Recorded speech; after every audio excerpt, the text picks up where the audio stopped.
In a quiet room in an English museum, there is a small block of baked clay, about 20 centimetres high. It looks unassuming.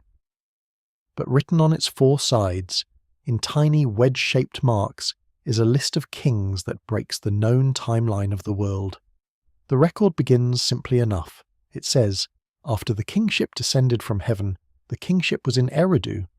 It then names the first king Alulim and gives the length of his reign, 28,800 years. The second king ruled for 36,000 years. In total, the first 8 kings, ruling from 5 cities before a great catastrophe, are said to have governed for 241,200 years. Our entire written history from the pyramids to the present day spans only 5,000 years. This one small clay object, the Weld-Blundell Prism, quietly preserves a record of a time that feels impossible. And then, after those 8 kings, the text reaches a boundary. A single line declares, "Then the flood swept over." After the flood, the record begins again. It says that kingship once more descended from heaven, and it lists new rulers. But now their reigns are shorter, more human. They are still long, but they are no longer measured in tens of thousands of years. It's as if the world was restarted under a different set of rules. This account does not prove that humans once lived for millennia, but it does prove that nearly 4,000 years ago, a scribe meticulously copied a tradition that placed the world before the flood in a different order of time. This is not a vague myth of a golden age. It is a structured record with names, cities, and numbers. The question is why? Why preserve a memory of a world so fundamentally different from our own, separated by a world-breaking cataclysm? Tonight, we will follow the trail left by this one strange object.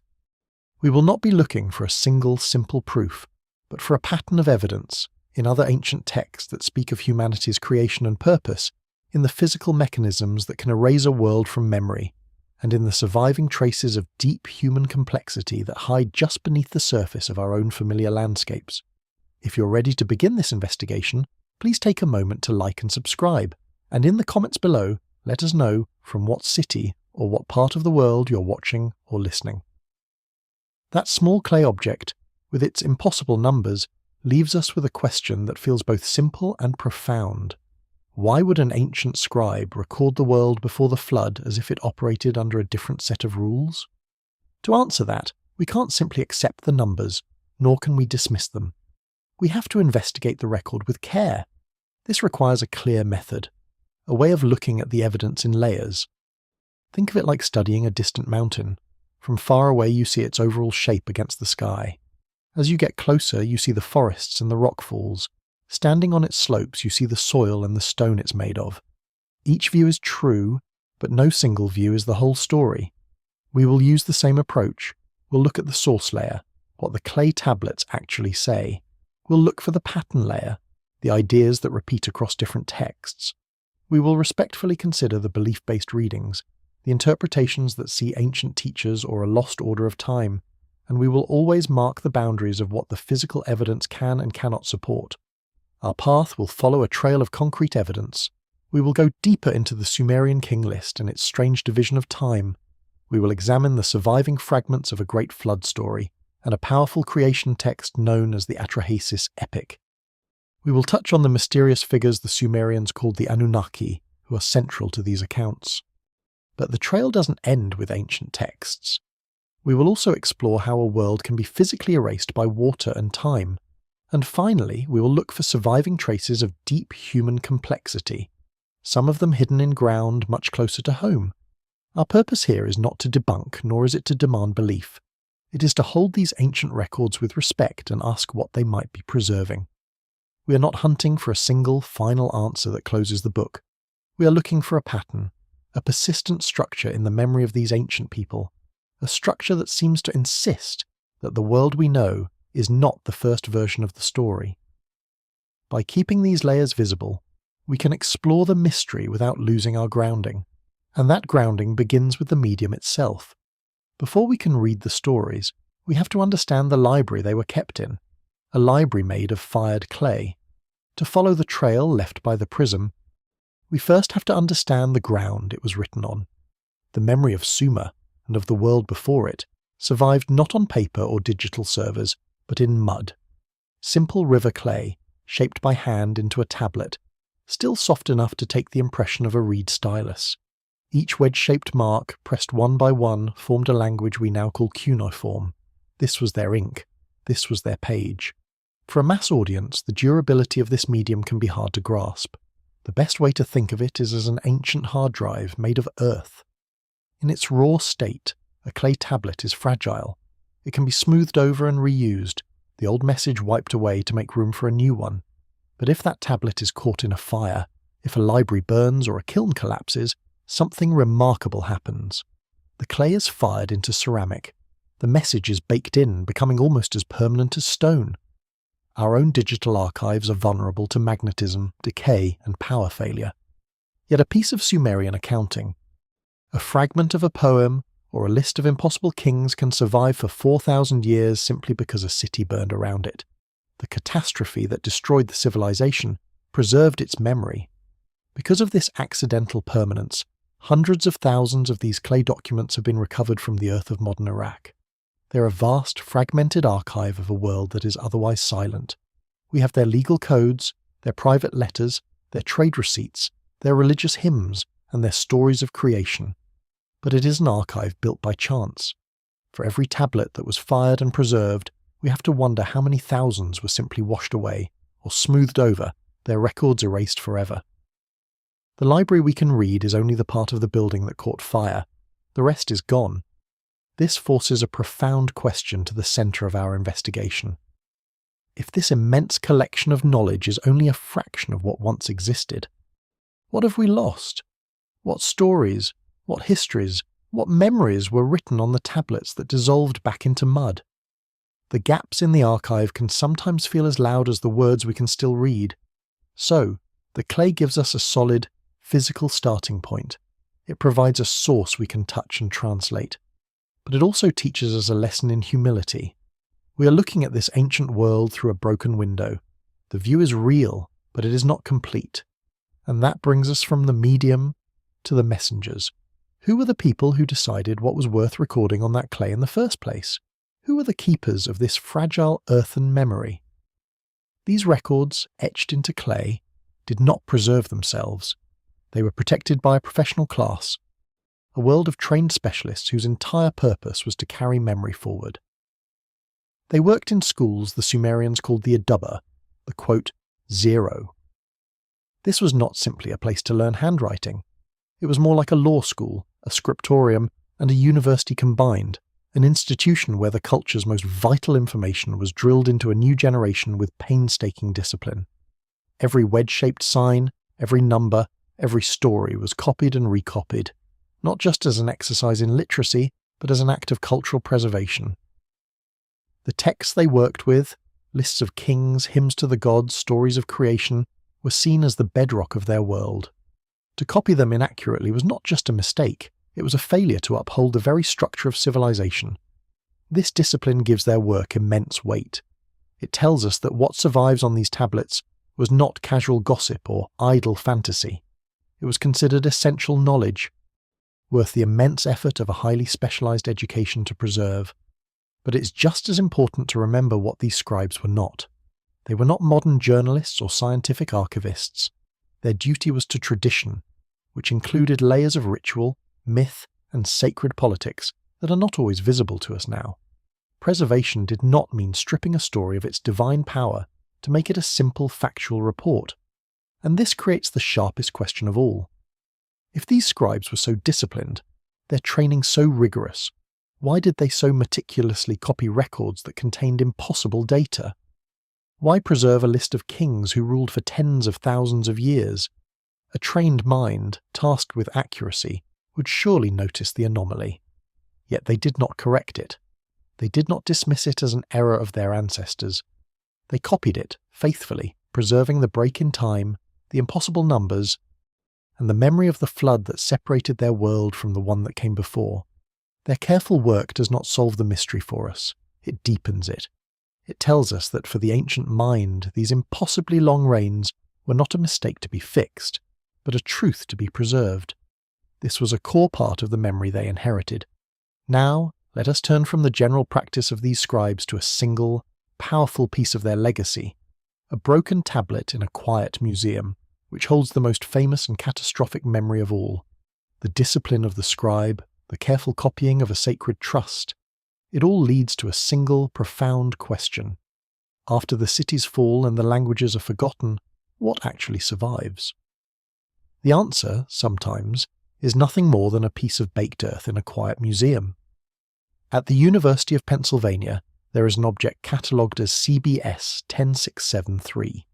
It is a tablet of Sumerian clay, fired hard by time or disaster, and it is broken. Imagine finding a single charred page from a history book that describes the end of the world. The rest of the library is ash. You don't have the whole story, not even close.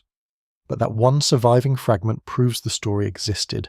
It proves the fire happened. This small, hard piece of clay is the ancient equivalent. It is the oldest known account of the Great Flood, a story scholars call the Eridu Genesis. What survives in its wedge-shaped script is haunting. It speaks of the gods deciding to destroy mankind by water. It names a pious king, Ziud-Sura, who was given a secret warning by the god Enki. It describes the building of an immense boat, and it recounts the terrifying storm that swept over the world, a deluge so absolute that even the gods were frightened by their own creation. And yet, the most powerful part of this object isn't what is written on it, it is what is missing. The edges are gone. Lines of the story simply vanish into broken clay. We are left with a ghost of the full narrative, but this is not a failure of the record. The gaps in the tablet are not just damage. They're a physical record of loss itself. The story is about a world being almost completely erased, and the object that carries this memory is itself an artifact of erasure. The missing pieces speak almost as loudly as the surviving text. They tell us that survival is fragile, that memory is partial, and that even the most important stories can come down to us with their heart torn out.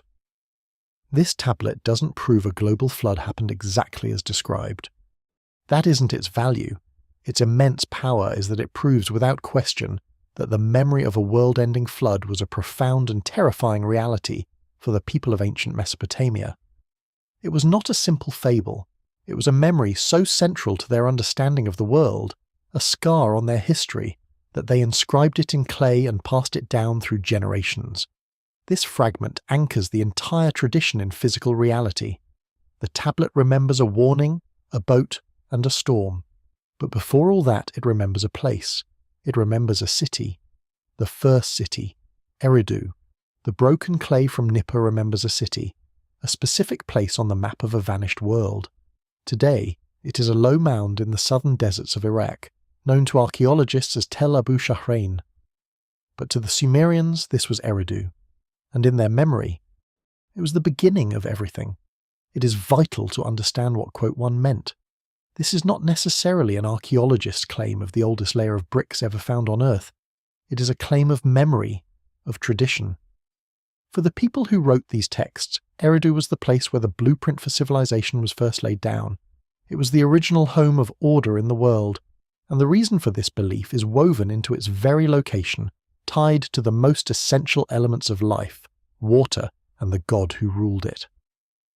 In the Sumerian world, all fresh water, the water of rivers, of wells, of life-giving springs, was believed to originate from a vast subterranean ocean called the Abzu. This was not just a physical place, it was a realm of profound wisdom, of creation, and of destiny. It was the source, and the patron god of Eridu was Enki, the master of the Abzu. He was the god of knowledge, of craft, of magic. And his temple at Eridu was not just built near water, it was conceptually built on top of the Abzu itself. The city was seen as a direct conduit, a wellspring drawing civilization up from the source of all potential. To build Eridu was to tap the very foundation of cosmic order. It is this place, this sacred access point to the waters of wisdom below, that the Sumerian King List names as the first seat of power on Earth. The text is explicit. After the kingship descended from heaven, the kingship was in Eridu. The abstract idea of authority from the sky is immediately given a home, an address. This creates a sharper, more focused question. If this is the memory of a true beginning, a slow emergence from the waters of creation, why does it feel so deliberate? Why does kingship arrive fully formed from above and land at a place already understood as the source of all order? Is this the story of a beginning, or is it the memory of a handover? A transfer of power at a sacred site that was old even then. By grounding the story in the sands of Eridu, the abstract claims of the King List become tangible. We are no longer dealing with just a list of names. We are dealing with a place, a tradition, and a memory of origin tied to the deep waters of the earth. So let us return to that list, the record which begins in this very city, and look more closely at the world it describes before the flood swept over. Having established Eridu as the remembered first city, the King List returns us to the source of its authority. The text does not say kingship was invented, or that it evolved from chieftains. It says something far more specific and far more strange. It says, after the kingship descended from heaven, the kingship was in Eridu. This idea of descent is not necessarily about physical arrival. It's an image of order being received from a source beyond ordinary human politics. It's like receiving a constitution or a founding charter, a complete system of authority, handed down, not built from the ground up. And in that system, the first king in Eridu, Alulim, ruled for 28,800 years. His successor, Alaljar, ruled for 36,000 years. The list continues, naming 8 kings across 5 cities before the flood. Their combined reigns total 241,200 years. A period of rule so vast it makes entire historical empires feel like brief moments. This is the world the document lays out, a stable, impossibly long-lived order of civilization. And then the record breaks. After the last of these kings, the scribe writes a simple, world-ending sentence. Then the flood swept over. The story does not pause, it does not slow down, it stops.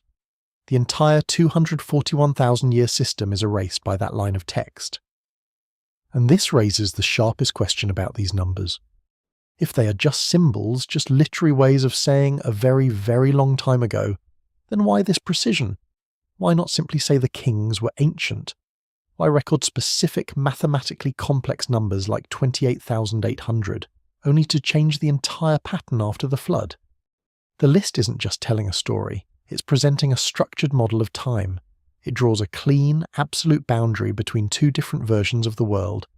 The numbers, whether literal or not, are the evidence of that difference. They argue that the world before the flood operated on another scale of reality entirely. To begin to understand what those numbers might actually mean, we first have to understand the system the Sumerians used to count. The numbers on the clay prism feel impossible. 28,800 years for one king, 36,000 for another. Our minds search for a way to make sense of them, to ground them in a reality we can understand. And there is a rational path to explore, a tool the Sumerian scribes themselves gave us. It's a system of counting that feels alien at first, but is actually still part of our daily lives. We count in tens. The Sumerians, and the cultures that followed them in Mesopotamia, often counted in 60s.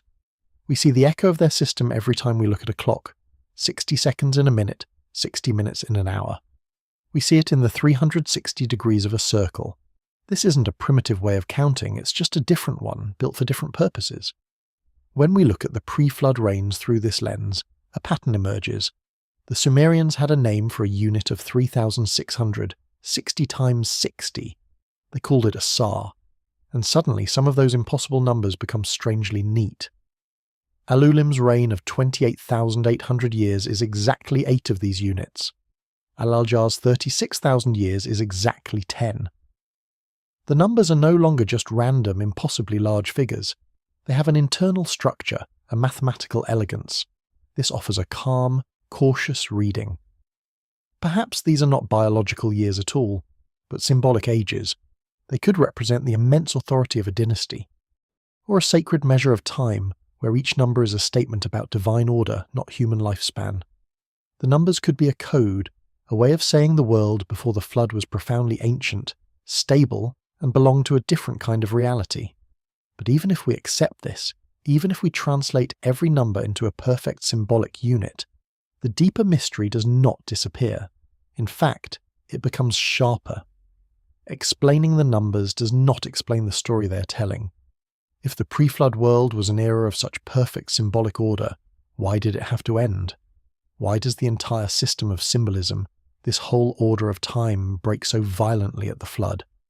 The flood doesn't just lower the numbers, it shatters the system. Kingship has to descend from heaven a second time, as if the connection itself was severed. The math provides a language, but it doesn't solve the riddle of the broken world. The Sumerian King List tells us that the old order was erased. It gives us the stark boundary line.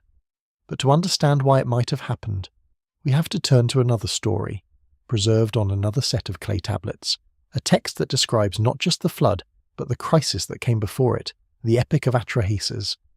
The numbers on the King List create a problem of time, but other tablets, baked and broken, create a problem of purpose. One of the most complete and unsettling of these traditions is known as the Atrahasis Epic. It opens not with a void or with light, but with a crisis of labour.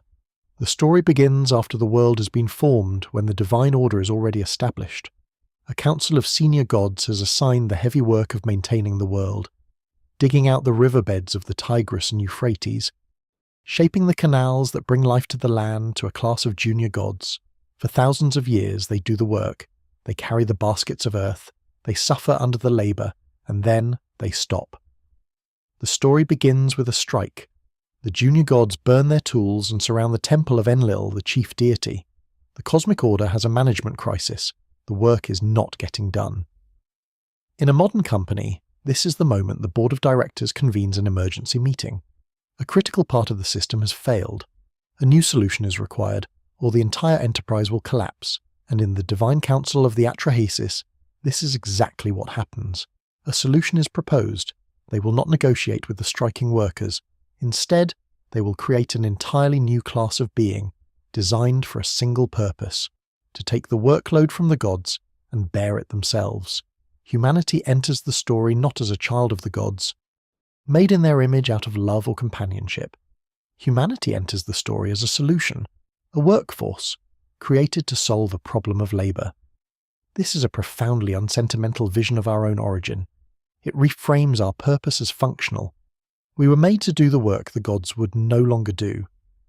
But what happens when a solution works too well? What happens to a tool that is perfectly designed for its task, or a workforce that is incredibly productive? It multiplies, it grows, it expands beyond the boundaries of the original problem it was meant to solve. The text from Atrahasis doesn't just offer a strange story about our beginning. It presents our origin as the first step in a sequence. It's a story with a cold, procedural logic. If humanity is the solution to the first crisis, the story forces us to ask, what is the second crisis? And what happens when the solution becomes the problem? This ancient narrative is not a scientific paper or an engineering manual, but its power comes from this systematic framing. It asks us to consider that the story of humanity, our creation, our purpose, and our near destruction, might follow the logic of a system being built, becoming unstable, and then requiring a catastrophic reset. And the texts are specific about the material used to build this new workforce. A god is sacrificed, his essence mixed into the substance that will form the first people. That substance is clay, the same material used to carry the memory of the story itself. The story of humanity's creation for labour does not end there. In the Atrahasis Epic, and in other ancient Mesopotamian traditions, the raw material chosen for this act is profoundly significant. It is clay. The gods take the earth itself, mix it with divine essence, and from this damp, common soil, they shape the first human beings. This is not a single isolated image. In another story known as Enki and Ninmah, we see this act of creation unfold like a workshop scene.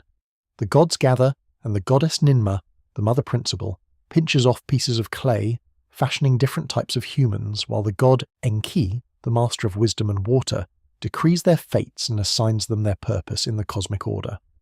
Here, the choice of clay becomes a powerful double metaphor. For the Sumerians, clay was not just dirt. It was the substance of creation, the very stuff of the physical world. But it was also the medium of memory.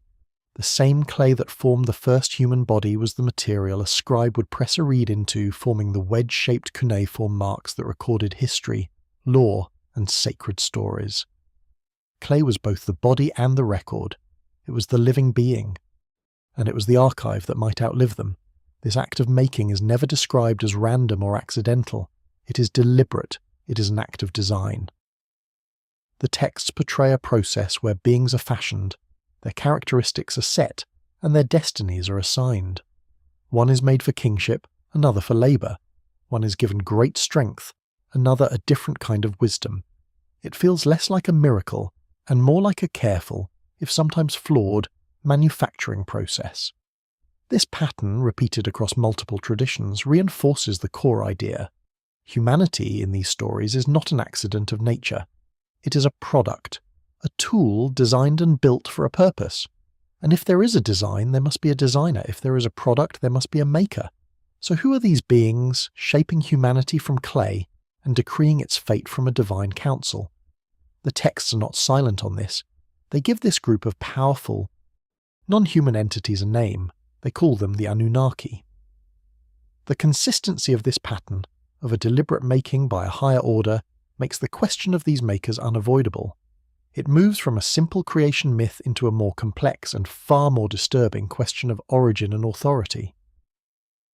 Before we can understand the crisis that follows, we must first look more closely at who the records say these Anunnaki actually were. And so, we arrive at a name that echoes through these ancient stories and through our modern curiosity, the Anunnaki. To follow this thread, we have to separate one ancient word from a modern question that has grown around it. First, there is the source layer. In the Mesopotamian texts themselves, the word is often Anunna. It refers to a group of the most powerful deities, a divine council who make decisions that shape the fates of gods and mortals alike. They are the high authority, the ultimate powers in the cosmic state. But over the last century, a second layer of reading has formed, a belief-based interpretation. In this view, the Anunnaki are not simply gods in a religious sense, but a memory of something more. Ancient teachers, visitors, a technologically advanced civilization, beings who literally engineered the world and the humanity within it. This investigation respects the power of that question. It's a question that persists not because of wild fantasy, but because of a strange, recurring pattern inside the records themselves. We have already seen it. The story says that kingship descended from heaven. Authority and order are not depicted as growing from the ground up, but as arriving from a source beyond the ordinary world. The texts describe these beings creating humanity for a purpose, assigning it a fate, and establishing the framework for civilization. It's easy to understand why so many readers today see a signal inside that story, a memory of instruction, of contact. The pattern feels too specific, too functional to be dismissed as simple myth. But this is also where we must mark a clear boundary. The ancient record describes these events. The clay tablets are the evidence. They do not, however, point to a separate layer of physical proof. No non-human artifacts, no materials that defy terrestrial chemistry. The story is what survived. And perhaps that is why the mystery remains so powerful. The idea of the Anunnaki as ancient teachers is not sustained by a single, provable artifact. It's sustained by the sheer weight of this pattern, woven through the oldest stories we possess, a persistent memory of humanity beginning with an instruction from above. But this relationship between the makers and the made was about to break. Because the solution they had created was about to become the problem. The work was done. Humanity, the solution designed to relieve the divine burden, was successful. Too successful. The Atrahasis Epic describes what happened next. The land grew wide, and the peoples multiplied. And with their multiplication, a new problem emerged, one that had not been anticipated in the original design. The text calls it a noise, a clamour that rose from the earth and broke the tranquility of the heavens. This idea of noise is more than just sound. It's not simply the chatter of a growing population. Think of it as the vibration in an overloaded machine. It's the hum of a system running beyond its intended capacity, a sign of systemic stress, of a biological and social engine running so hard that its resonance begins to shake the structure around it. This was the noise that reached the god Enlil, the chief administrator in this story. The text says he could not sleep. The clamour of humanity robbed him of his rest. He brings his complaint before the great council of the gods. The workforce they created to secure their own peace has, through its very success, destroyed that peace. This is a critical moment in the narrative. It's possible to read this as a simple myth, an irritable god angry at his noisy neighbours. But another reading, one that follows the functional logic of the story, sees something else. It feels less like a moment of divine anger and more like a system administrator reporting a critical error. The program is running out of control, the solution has become the problem, and here the story takes its dark procedural turn. The council listens to Enlil's complaint. The human population is too large, its activity too disruptive. The first response is not a negotiation. It is not an attempt to teach or to guide. The first impulse, the first decision of the Divine Council, is to reduce the noise by reducing its source. The first policy is population control. The relationship has fundamentally changed. The makers have become managers, and their creation has become a problem to be solved. A crisis has begun. The gods would not start with a flood. They would start with smaller corrections. The human noise did not stop. So Enlil, the administrator, decided to act. The first intervention, according to the Atrahasis text, was not a negotiation. It was a plague, a sickness sent down to thin the ranks to reduce the pressure. Think of it as the first, failing pressure valve on a system boiling over. It was a targeted, almost surgical attempt to manage the problem that humanity had become. But the system had a ghost in the machine. Enki, the very god who had designed humanity from clay, could not stand by and watch his creation be culled. He went to his people, secretly, and told them how to survive, how to focus their worship, how to break the plague's hold. And it worked. The population recovered. The noise returned. Enlil's frustration grew. His second attempt was famine. He commanded the skies to withhold their rain, and the earth to lock up its bounty. A slow, grinding erasure designed to starve the problem into submission. But again, Enki intervened. He taught humanity how to bypass the embargo, how to find sustenance from the rivers and the sea, his own domain. For the second time, the creator sabotaged the administrator's solution. With each failed attempt, with each successful act of defiance by Enki, the tension among the gods escalated. Each time humanity survived, the final, irreversible solution became more likely. Is this a story of a family feud between divine brothers, one trying to manage a system and the other trying to protect his work? Or is it a compressed memory, a mythic echo of real-world catastrophes, of ancient plagues and devastating droughts that scarred the people of Mesopotamia? Or is it something else entirely, a parable about any system that creates a tool so successful it threatens to overwhelm its creators? The text doesn't give a single answer, but what it does give is a cold procedural logic. The narrative builds a case, step by step, showing how the lesser corrections failed, one after another. This methodical escalation isn't random.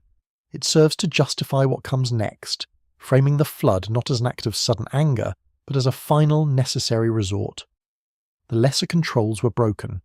The system was now considered beyond repair, and so the great Anunnaki were summoned to a secret council, where Enlil would demand an oath to approve an action from which there could be no return. With the lesser controls having failed, the system moves toward its final solution. But the Divine Council is bound by an oath of secrecy. No one is to be warned. Enki, the conflicted maker of humanity, finds a loophole. He does not speak to his chosen survivor, a man named Atrahasis, or in other traditions, Ziud-Sura. Instead, he speaks to the wall of the man's reed hut. He speaks to the inanimate object, knowing the man inside will hear. "Wall, listen to me," the text says. A message is passed through the barrier. Build a boat, seal it with bitumen, and save the seed of all living things. This warning recasts the survivor. He is not just a hero saving his family. He is an archivist tasked with carrying a backup file for the entire planet. He is the vessel for the data packet of life, the seed carrier chosen to reboot the world after a total system wipe. He's instructed to preserve not just animals, but craftsmen, knowledge, the core operating system of civilization itself, ready for a fresh install on a clean hard drive. Because the world that existed was about to be completely and deliberately erased. The flood that comes is described not as a storm, but as the unmaking of creation. The texts speak of a terrifying noise, of darkness, of the gods themselves shrinking back in fear from the power they have unleashed. This is the cataclysm that draws the sharp line on the Weld-Blundell Prism. It is the boundary event that separates the impossible time of the antediluvian kings from the diminished, measured time that will follow. For 7 days and 7 nights, the world is scoured by water until all the noise of humanity is returned to silent clay. This memory of overwhelming water is not entirely without a physical echo. At ancient sites in Mesopotamia, like the city of archaeologists have dug through layers of human history and found a thick, sterile band of water-laid silt, in some places more than 3 meters thick. This layer does not prove the story of a single global flood, but it does prove that catastrophic city-destroying floods were a real and terrifying part of the Mesopotamian world. It shows us why this memory of water wiping the world clean was so potent, so durable, so real to the people who preserved it. But the most important question is not simply, did a flood happen? It is, what did the memory of the flood do? In this tradition, it created a firewall in time. It is the moment the server is shut down, wiped, and rebooted with new software. The event itself is the mechanism of change, separating the world that was from the world that is. It is the ultimate boundary, ensuring that the first version of humanity, with its chaotic expansion and its deafening noise, can never return. So the flood in this story is not a random natural disaster. It is a purposeful act of erasure. It is the final, irreversible policy decision of a divine council that saw its own creation as a failed experiment. The slate was wiped clean. Which leads to the most important question of all. What was built in its place? The waters recede into a quiet, empty world. In the Atrahasis Epic, the gods who demanded the flood now look upon the silence and devastation they created. The crisis is over. The noise is gone. But the solution was almost total. The system that produced humanity had been reset to 0, save for the one survivor and his family, preserved not by permission, but through a secret warning from the god Enki. Now in the aftermath, a new kind of world must be built. The story does not simply resume where it left off. Instead, the gods convene to install what we might think of as new system parameters, a patch to prevent the same uncontrolled crisis from happening again. It is less a punishment and more a fundamental change to the operating conditions of human life. The design is revised. The changes are written into the very fabric of human existence. In the texts, the gods introduce a new mortality. They decree that 1/3 of the people will not survive childbirth. They introduce new classes of women who will not bear children. The unconstrained, explosive growth of the first version of humanity is now deliberately constrained. And on the King List prism, the change is undeniable. After the flood swept over the earth, kingship once again descended from heaven. But the reigns of these new kings are measured in hundreds of years, not tens of thousands. The scale of time itself has been brought down to earth. This is the core of the evidence for what the ancient record seems to remember as a second, different version of humanity. So what are we to make of this pattern? Is it simply a powerful myth?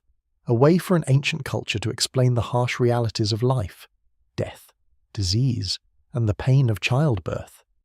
Is it a distant, compressed memory of a real societal collapse, after which new social structures were imposed to manage population?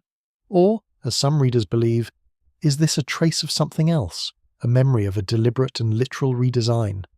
This is the boundary where the text is most powerful, and where we must be most careful. The idea of a redesign is a potent metaphor that gives structure to the entire narrative sequence. For those who read these texts as a memory of intervention, this is the moment where the makers recalibrate their creation to make it more stable, less dangerous. The textual pattern is undeniably there. But it is a pattern written in sacred story, not in the language of a modern lab report. It gives us a framework for a first and second version of humanity, but it does not give us proof of genetic engineering. The power of the story is that it imagines a world before our own limitations were set in place. And this pattern, of a great catastrophe followed by a diminished age, is not confined to Mesopotamia. It echoes, in different forms, across other ancient traditions. The pattern we see in the clay is therefore complete. A first version of humanity, living in a different order of time, a catastrophe that acts as a boundary, and a second humanity that follows, remade with limits. But this 3-part structure, an age of giants, a world-breaking flood, and a diminished world after, does not remain confined to the soil of ancient Iraq. When a powerful story is told, its core structure can echo through time and across cultures, like the same melody played on different instruments. The most famous of these echoes, one that has profoundly shaped the Western world's sense of its own deep past, is found in the Hebrew Bible. There, the patriarchs before Noah lived for many hundreds of years, ages that feel immense to us, even if they are not the tens of thousands found on the Sumerian Prism. Then the flood comes, a boundary that purges the world, and after, human lifespans steadily and irreversibly decline toward the world we know. But finding a similar pattern is not the same as proving a single global historical event. It's crucial to be clear here. These stories could be branches growing from the same ancient root of memory, carried and adapted across the Near East. Or they could be separate streams of tradition that carved similar channels, shaped by a common human experience of disaster, survival, and nostalgia for a lost beginning. The investigation, then, must shift its focus. The most productive question is not simply, did one specific flood happen, but rather, why does this pattern, a greater age, a world-breaking rupture and a diminished present, resonate so deeply and persistently in human memory? Viewed through this lens, the Sumerian account no longer feels like an isolated fantasy. It feels like the oldest written version of a foundational story. It suggests we are not looking at a peculiar myth, but at a memory structure that humanity has returned to again and again, as if trying to recall the shape of a world that came before our own. And this idea of a lost, grander past, a world operating under different rules, is even older and wider than the memory of a great flood.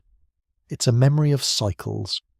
The pattern we see in the Sumerian records, a magnificent age of impossible duration, cut short by a catastrophe that brings about a diminished world, is not an isolated story. It is an echo of one of humanity's most persistent ideas, the memory of a lost golden age. From culture to culture across thousands of years, the same essential narrative structure appears. It is a way of thinking about time not as a straight line of constant progress, but as a series of cycles like seasons of history. In this view, civilization has its own spring, its own long summer of brilliance, and its own autumn of slow decline, leading eventually to a winter of forgetting and collapse before a new cycle can begin. In ancient Greece, the poet Hesiod wrote of the 5 ages of man, beginning with a golden age where humans lived like gods, free from toil and sorrow. This was followed by a silver age, then a bronze, a heroic, and finally his own time, the bleak iron age of endless labour and misery. In ancient India, a similar cosmic rhythm is described in the doctrine of the Yugas. History unfolds across 4 vast ages, beginning with a long era of truth and perfection, the Satya Yuga, and decaying through 3 subsequent ages into our own time of conflict and darkness, the Kali Yuga. In both traditions, and in many others, the pattern is the same. The earliest time was the greatest, and humanity has been in a state of slow decline ever since. The Sumerian pre-flood world, with its kings who ruled for tens of thousands of years, acts like a kind of golden age in their own history. The flood is the catastrophe, the winter that ends the cycle. The world that comes after is our own, a world of shorter lives and human limits. This raises a profound question. Is this recurring pattern simply a product of human psychology? Is it just nostalgia, a universal tendency to believe the past was better, that our ancestors were giants, and we are merely their shadows? Or could this global myth be something more? Could it be a compressed, distorted memory, an echo of actual cycles of rise and fall, of worlds that existed, flourished, and were lost long before our own recorded history began? Seeing the Sumerian story not as a strange exception, but as one powerful version of a global pattern, changes our investigation. It makes the question of a lost past feel less like a search for a single, secret text, and more like an inquiry into a deep and recurring structure of human memory. Myths and memories are one thing, but could a real world with its people and its places physically disappear from the earth? The answer is yes, and it happens not through conspiracy or magic, but through the quiet, relentless processes of time, water, and decay. We have been following a memory, a story carried forward on fragments of baked clay. But to understand what is missing from that memory, we first have to understand how anything from the deep past survives at all. The archaeological record is not a perfect library. It is a shipwreck. Only certain things make it to the shore of our time. A stone hand axe survives for 100,000 years. The wooden spear it was tied to turns to dust in a few centuries. A ceramic pot, fired in a kiln, can last millennia. The woven basket that sat beside it, filled with grain, vanishes without a trace. The past we can touch is radically, fundamentally biased toward things that cannot burn, cannot rot, and cannot dissolve. Imagine investigators arriving at the scene of a house that burned to the ground a year ago. Sifting through the debris, they would find the brick chimney, the steel pipes from the plumbing, maybe a few ceramic dishes shattered but recognizable. From these durable remains they could deduce certain things: the size of the house, its basic layout, the technology it used. But what about the family that lived there, the wooden furniture they sat on, the books they read, the letters they wrote, the photographs on the walls that held their memories? All of it would be gone, turned to ashen soil. The story told by the surviving evidence would be true, but it would not be the whole truth. It would be a story missing almost everything that made the house a home. This is what archaeologists call preservation bias. It is not a flaw in the science, it is the fundamental condition the science must work with. The record of humanity is not a complete film of history. It is a collection of scattered frames, cut from different reels, with most of the footage lost forever to fire, decay, and time. This forces us to confront a difficult but profound shift in thinking. The familiar saying that absence of evidence is not evidence of absence moves from a clever phrase to a physical reality. If a past culture built its world primarily from wood, reed, and fibre, and they lived on land that was later flooded, the absence of stone ruins is not proof they were simple. It is the expected outcome. Their world would have been almost perfectly erased from the durable record. The lack of evidence would be a direct result of their materials meeting the forces of nature. Suddenly, the question of a lost world, an earlier cycle of humanity, is no longer just a romantic fantasy. It becomes a serious problem of physics and chemistry. It stops being about what people believe and starts being about what the planet preserves. The mystery is not just in the strange numbers on a clay prism, but in the very ground itself, and in the quiet, relentless processes that decide which stories get a chance to be told and which are washed away. And the greatest eraser of all is water. As the world warmed after the last great ice age, the planet itself began to change its shape. The vast ice sheets that had covered continents for millennia began to melt, and the water they held captive started its long journey back to the sea. For the people living in that world, this was not an abstract event. It was a lived reality, a transformation of their entire world. Imagine the shoreline not as a fixed line on a map, but as a slowly moving wall of water. It wasn't a single, catastrophic wave, but a tide that never fully went out, pushing inland year after year, generation after generation. For a coastal family, it meant the hunting grounds their grandparents used were now underwater. The sacred sites of their ancestors were now part of the seabed. It was a relentless, quiet conquest by the ocean, forcing people to retreat, to abandon lands that had been home for thousands of years. And at times, this slow advance became a terrifying sprint. Geologists have identified a period around 14,500 years ago known as Meltwater Pulse 1a. During this window, global sea levels rose by roughly 20 meters in about 500 years. The moving wall of water became a marching wall. Vast, low-lying coastal plains, the kinds of rich landscapes where human populations thrive, were swallowed in a span of just a few human lifetimes. These are not mythical places. They are the continental shelves of our own world, the drowned lands that were once the edges of every continent. This creates a profound and disturbing question for our investigation. Humanity has always been drawn to the coast, for food, for trade, for movement.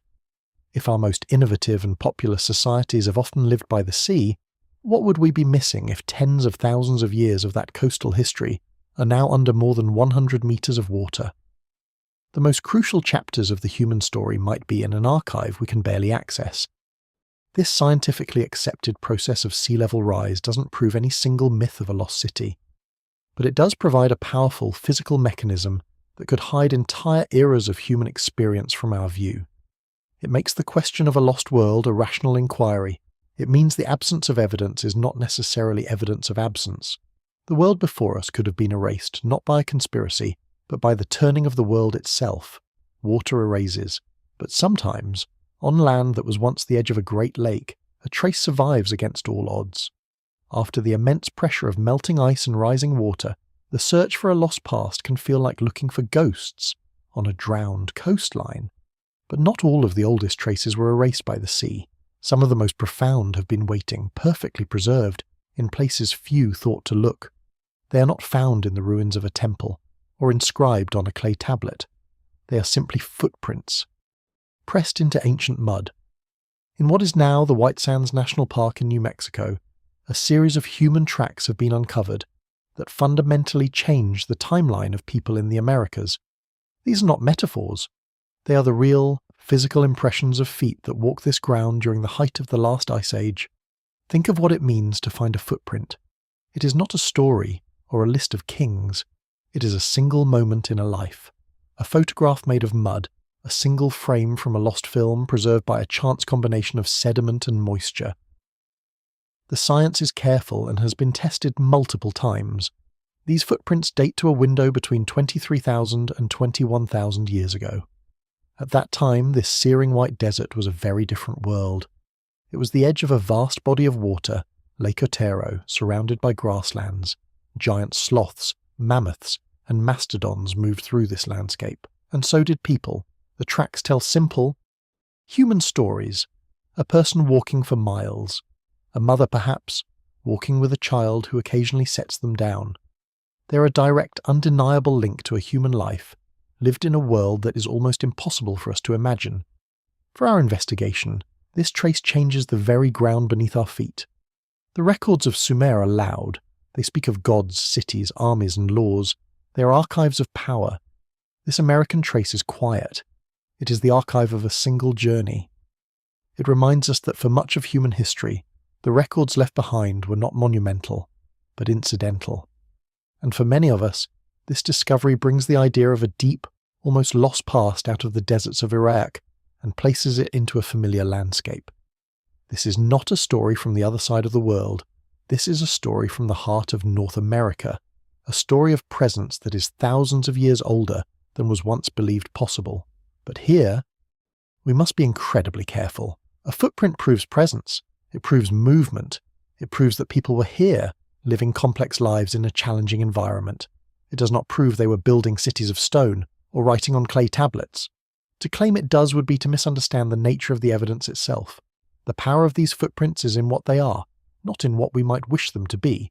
They are a timestamp proving a human story was unfolding on this continent far earlier than the old timelines allowed. They force us to ask a new question. What if the deep past is not a story of universal progress towards cities and writing, but a far more varied story of survival, movement, and ways of life that leave entirely different kinds of traces?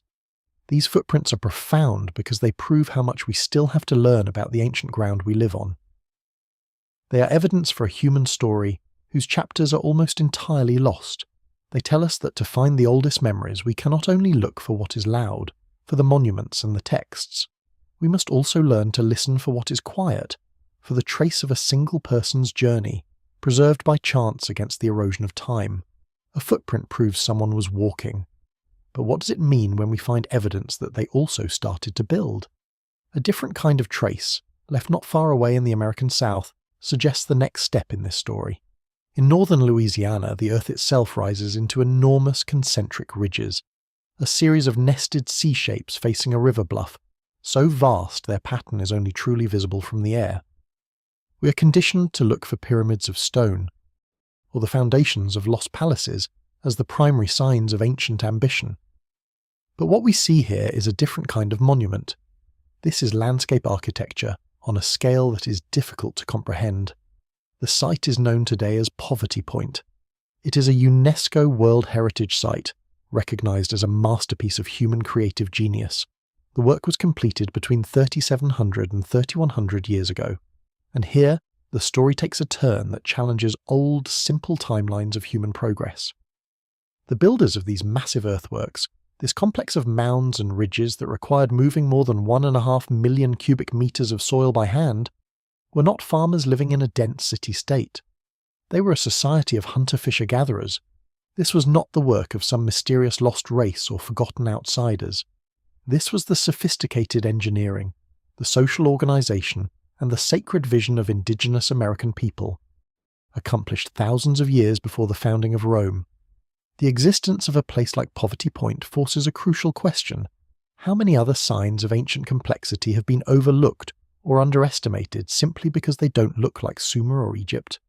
How much of the human story have we missed because we were taught to look for the wrong materials? Poverty Point widens our entire definition of what organized monumental work can be.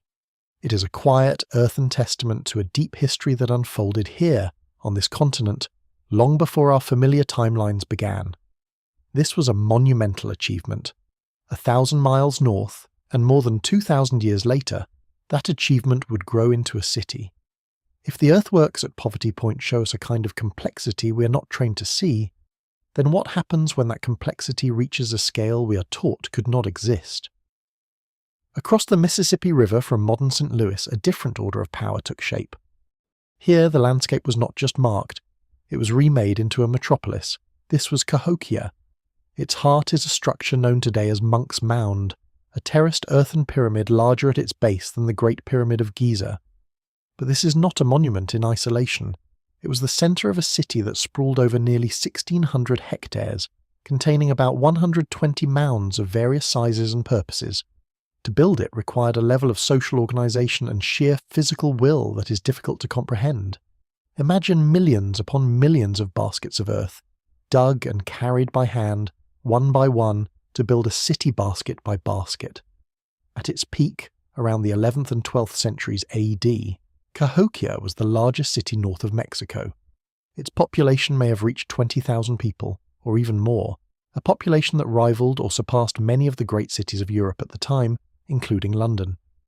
This was a true city, an indigenous American metropolis that rose, flourished, and began its decline centuries before the first European ships would reach the continent. And this is where the scale of its construction is met by an equally staggering scale of forgetting. How is it possible that a city of this magnitude can become so quiet, so thoroughly erased from popular awareness, that today thousands of people drive past its remains on a highway, noticing only green hills, never knowing they are looking at the heart of a forgotten capital? Cahokia is not only a monument to indigenous urbanism, a testament to a level of social and political organisation many were taught never existed here. It is also a profound lesson in the fragility of memory. It shows us how even the greatest human works can vanish back into the landscape, becoming another layer of quiet earth, another lost story hiding in plain sight. Cahokia was a concentrated city, a capital of immense power, hence. But in the deserts of the southwest, another kind of ancient complexity was being built, not on density, but on connection. From the dense, river-fed metropolis of Cahokia, our search for ancient complexity shifts, west, into the high, dry air of New Mexico. Here, the record is not written in mounds of earth, but in canyons of stone. This is Chaco Canyon, a place that challenges our very idea of what a centre of power looks like. It isn't a city in the way we understand the word, it is something else entirely, a landscape as an archive. Between roughly 850 and 1250 AD, the ancestral Puebloan people engineered this canyon into a monumental ceremonial and political hub. They constructed immense buildings known as great houses, structures unlike anything else north of Mexico at the time. These were not simple villages. Buildings like Pueblo Bonito rose 4 and 5 stories high, containing over 600 rooms, their walls a masterpiece of stone masonry so precise it seems almost woven. They were public works on a scale that required immense organisation, planning, and a shared vision that lasted for centuries. And from these great houses another mystery radiates outward. A system of roads, perfectly straight and up to 30 feet wide, extends for miles across the desert floor. They do not follow the easiest path. They climb mesas and cross arid plains with an engineered precision that seems to ignore the landscape's natural contours. Some connect Chaco to outlying communities, forming a network that spanned the San Juan Basin. Others simply run for miles and then stop, pointing toward distant landforms or astronomical alignments. These were not just trade routes, they were statements, sacred pathways binding a people to a place and to the cosmos itself. This entire system, the great houses, the kivas, the roads, was the work of the ancestral Puebloan peoples, a testament to a complex social and spiritual order. And this forces a profound turn in our investigation. We are accustomed to searching for history's records on clay tablets, like those from Sumer, or on stone inscriptions. But what if the archive is not an object, but the arrangement of objects across the land? What if the deepest memories of a culture are encoded not in writing, but in the alignment of a wall with the winter solstice, or in a road that maps a spiritual journey onto the physical earth? Chaco Canyon teaches us that human complexity takes many forms. It doesn't always gather into a single dense city. Sometimes it spreads out, creating a web of meaning that turns an entire region into a sacred text. The record of this world is still here, not because it was accidentally fired in a burning palace, but because it was deliberately built into the bedrock of the continent. These American sites are thousands of years old, but in Turkey there is a site that takes us back to the very edge of the Ice Age. The landscapes of ancient America show us that memory can be built into roads and earthen mounds, a library without a single page of writing. But to find the absolute edge of what mainstream archaeology now accepts as possible, we must travel back across the world and deeper into time. On a rounded hilltop in modern-day Turkey stand circles of immense T-shaped limestone pillars carved with intricate figures of animals. This is Göbekli Tepe. To understand its importance, imagine finding a great cathedral. Now imagine that cathedral was not built in a medieval city, but nearly 12,000 years ago, at the very end of the last ice age, and it was built by people who, as far as we know, had not yet invented pottery. They had not farmed a single field of wheat. They had not smelted a single piece of metal. They were hunter-gatherers, living in a world we once thought was capable only of simple survival. Yet here, between 9600 and 8200 BC, they organised the labour to quarry, transport and erect monolithic pillars weighing many tons, creating what appears to be the world's first temple complex. This is not a fringe theory or a debated claim. Göbekli Tepe is a UNESCO World Heritage Site, an accepted archaeological fact that has forced a complete rewriting of the early chapters of human history. The old simple ladder of progress, first farming, then villages, then cities, then temples, has been broken by this discovery.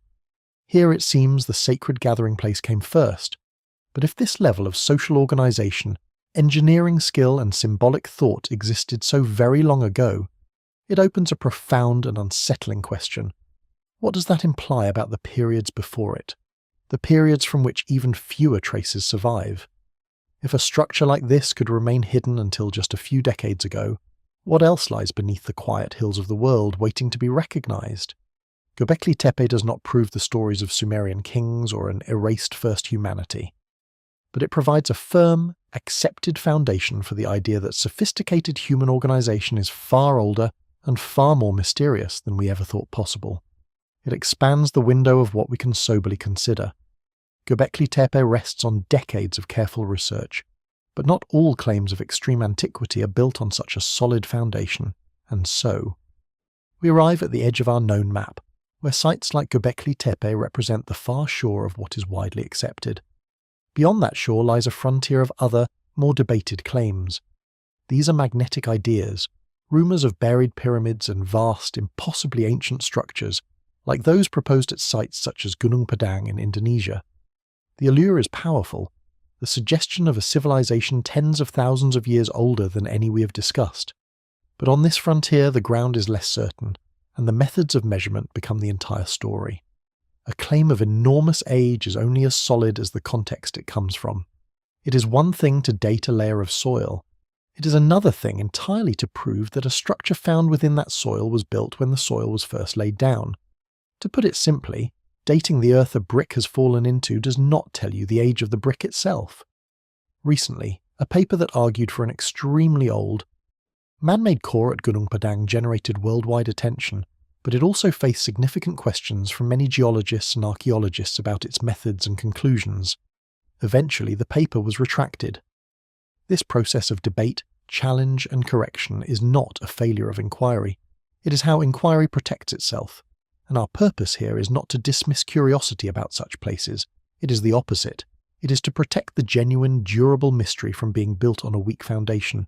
A question as profound as a lost human past deserves to be carried by the strongest evidence we have, not the most sensational claims. This brings us to a crucial turn. Having travelled from ancient texts to drowned shorelines, from American earthworks to the frontiers of archaeology, which of these threads are strong enough to carry our final synthesis? What have we found that is solid underfoot? True investigation requires not just an open mind, but also discernment. By setting aside for a moment the claims that are still being fiercely debated, we can feel the full weight of the patterns that are not. So let us return to our strongest threads, to the clay that survived the fire, to the flood that divides a timeline, and to the central question we began with. What could the Sumerian scribes have meant by a first version of humanity? We have followed a trail of evidence, from a small clay prism to a broken flood tablet to the very logic of creation and catastrophe encoded in ancient stories. All of it has been circling one central disturbing phrase, the first version of humanity. Now we arrive at the heart of the question. What could that possibly mean? Before we go any further, it's vital to be clear. When we say a different version, we are not necessarily talking about a different biological species. Think of it instead as a different set of operating conditions, a different set of rules for the same world, and the same human life. The texts themselves, when brought together, create a startlingly coherent picture. First, the Sumerian King List establishes a world before the flood that operates on a different scale of time and authority. Kingship descends from heaven, and rulers are credited with reigns that feel like geological ages. It is a world apart, separated from our own by the hard line of a world-breaking flood. Then, the Atrahasis Epic gives us a humanity with a different purpose. We are not the accidental pinnacle of creation, but a functional solution, made from clay to take on the labour of the gods. An unlimited creation, multiplying across the earth without the inherent checks and balances that would come later. These two threads converge on the same boundary. The unlimited humanity becomes a problem. The noise, the crowding, the sheer pressure of this first version becomes too much for the system to handle, and after the flood, a new order is put in place. The second version of kingship descends from heaven, but reigns are shorter.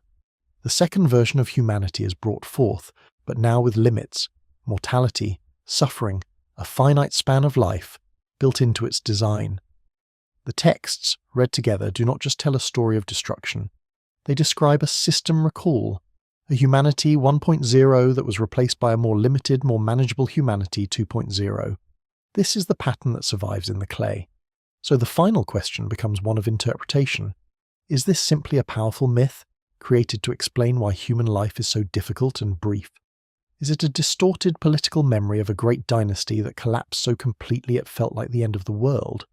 Or, as some readers have long believed, is it a genuine, though fragmented, memory of a real human order that existed and was erased?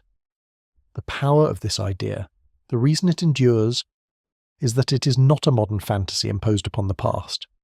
The mystery of a first humanity emerges from the structure of the ancient records themselves, and that leaves us with one final, unavoidable question. If humanity was designed, if it was managed and then reset, who were the designers? And so, we arrive at the question that sits behind all the others. If there was a first humanity, an earlier order of existence, who were its designers?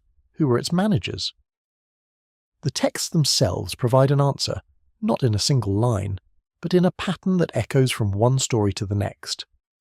The pattern begins with a simple, profound statement. Kingship, the very model for civilization, descended from heaven. It was not invented, but received.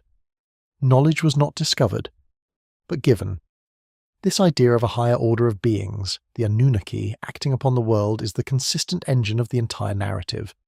To see this as a coherent theme is not to force a modern idea onto an ancient text. It is more like recognizing an artist's signature style across many different paintings. You don't need to read a biography to see the same hand at work. Here, the signature is the relationship between the designers and the designed. We see it in the creation of humanity for a purpose, to relieve the gods of their labour.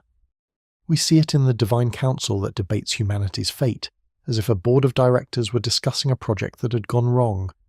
We see it in Enki's secret warnings, an insider breaking protocol to preserve a part of the creation. And we see it in the flood itself, a decision made at a level far above any human king. For many readers, looking at this powerful repeating pattern, the conclusion feels direct and intuitive. They see the memory of ancient teachers, perhaps even visitors, beings with knowledge of cosmology, engineering and biology, who shaped our world and our nature for reasons of their own. This reading deserves respect, because it is not an invention. It is a direct response to the strange and persistent logic of the texts themselves.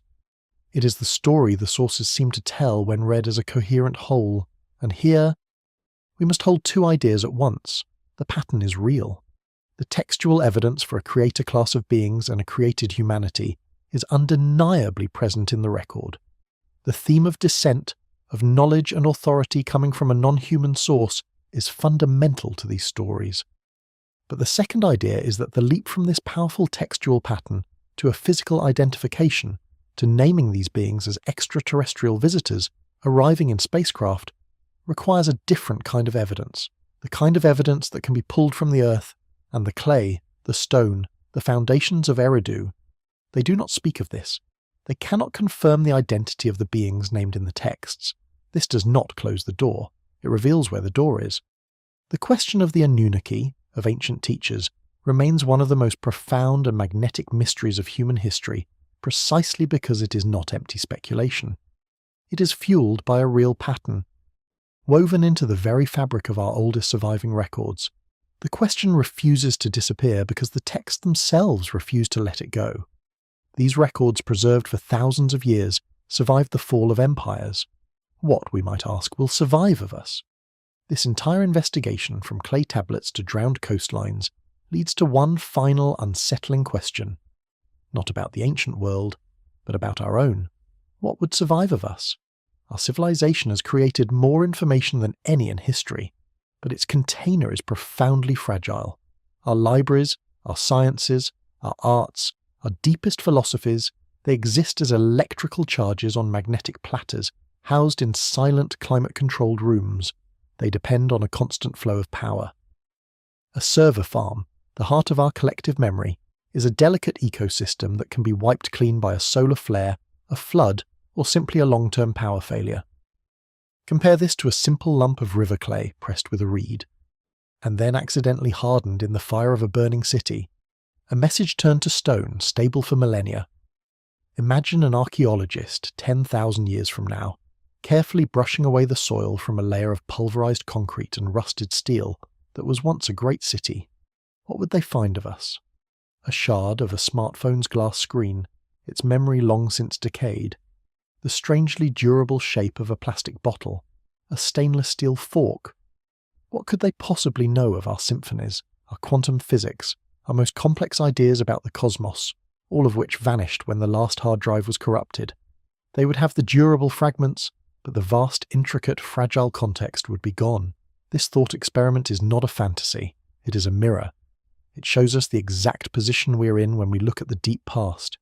We have the fired clay, we have the carved stone, we have the great earthworks, we have the durable fragments of their world, and so we are forced to ask the most difficult question of all. Are we at risk of doing to them precisely what that future archaeologist might do to us? Are we looking at the few things that were strong enough to survive the passage of millennia and dismissing the richness of their world as simple myth, just because its container has turned to dust? Humility, then, is not just an attitude. It becomes a practical tool for this investigation. The problem of a lost past is not unique to the ancients. It is a fundamental condition of history. So, with that humility in mind, let's lay out what we have found. Let's organize the evidence, separate the solid ground from the open questions, and see where the boundary of this ancient memory truly lies. After a journey through so many layers of time, from clay tablets to drowned shorelines to the deep ground of America, it becomes necessary to organize what we have found. Not to force a single conclusion, but to see the evidence clearly. Imagine sorting our findings onto a set of shelves to understand what kind of weight each piece can truly hold. On the lowest, most solid shelf, we place the physical objects, the things we can point to in a museum case. Here sits the Weld-Blundell Prism, a real clay artifact from around 1800 BC. Here too is the broken flood tablet from Nipper. These objects are not theories, they are facts of survival. Their existence is certain. On the shelf above that, we place the patterns. These are not physical objects, but recurring structures that live inside the ancient texts. Here we place the sharp, clean line the Sumerian King List draws between the world before the flood and the world after. We place the pattern of humanity being created for a purpose, to serve as a labour force, and beside it, the pattern of that solution becoming a problem, a crisis of noise and multiplication that leads to a reset. These patterns are textually real. They are what the scribes chose to preserve, and on the higher shelf we place the powerful readings and beliefs that these patterns inspire. Here is the compelling idea of the Anunnaki not merely as gods, but as ancient teachers or forgotten powers. Here is the reading of the pre-flood world as a memory, however distorted, of a prior cycle of civilization, a first version of humanity. This shelf holds not physical proof, but profound and persistent human questions about our own origins. This clarity, this sorting, does not weaken the mystery, it strengthens it. It shows us where the solid ground is, and from that solid ground, it allows us to ask better questions. The deepest puzzle is not found on any single shelf, it lives in the strange, quiet resonance between them. Why does a physical object on the bottom shelf record a textual pattern on the middle shelf that speaks so directly to a powerful belief on the top shelf? That alignment, that is the signal in the noise. This investigation did not lead to a single simple answer. It led to something more durable, an organized mystery. It took the vague feeling that something is missing from our past and gave it a structure, a foundation of clay, a framework of textual memory, and a space for the questions that refuse to disappear. In the end, after the shelves are organized and the questions are framed, we are left with the traces themselves, the marks on clay, and the steps left in the earth. In the end, our investigation brings us back to where it began, back to a quiet room and a small object made of clay. The Weld-Blundell Prism sits behind glass, its surface covered in the wedge-shaped marks of a language long silent. It is a deliberate act of memory, a story that a civilization chose to write down and preserve, carrying a timeline that breaks our own. And then we place another image beside it. Not a record, but a trace. A human footprint pressed into the wet ground of a vanished lake bed in ancient America, preserved by geological chance. These two fragments represent the two ways the deep past survives. The prism is a voice speaking intentionally. It is what a culture wanted to remember about itself, that kingship descended from heaven, that the world broke at the flood, that time itself once followed different rules. It is a message in a bottle thrown into the sea of millennia with purpose. But the footprint is different. It is not a message. It is the accidental echo of a moment, a body moving through a landscape, a person walking from one place to another 23,000 years ago. It preserves no name, no law, no story. It only proves, with quiet finality, that someone was there. One is a story told, the other is a presence felt. Our entire understanding of the world before our own rests on these two kinds of survival. The rare, deliberate archive, and the even rarer accidental trace. Everything else is inference, pattern, and the quiet spaces in between. And so we followed the trail left by these fragments. We began with an impossible number, a reign length that felt more like geology than biology. We followed it into the strange logic of the Atrahasis Epic, where humanity was not a crowning achievement, but a functional solution to a labour problem, a solution that grew too loud, too numerous, until its makers decided on a system reset. We saw how that reset, the flood, became the great dividing line in the memory of an entire culture. Then we stepped back from the stories and touched the physical world.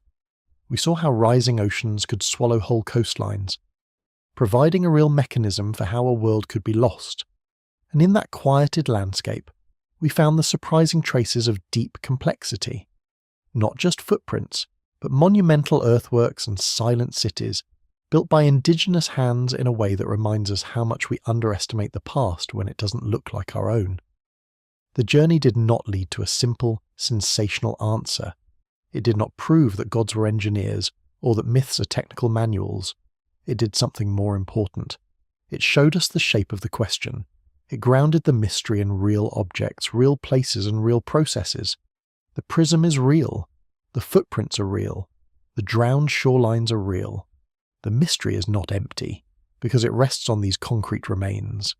And so the final question is not one of fantasy. It is the most reasonable question of all. If these are the fragments that survived, a few lines of text, a few footprints in the mud, then how much of humanity's first story has been lost to the silence between them?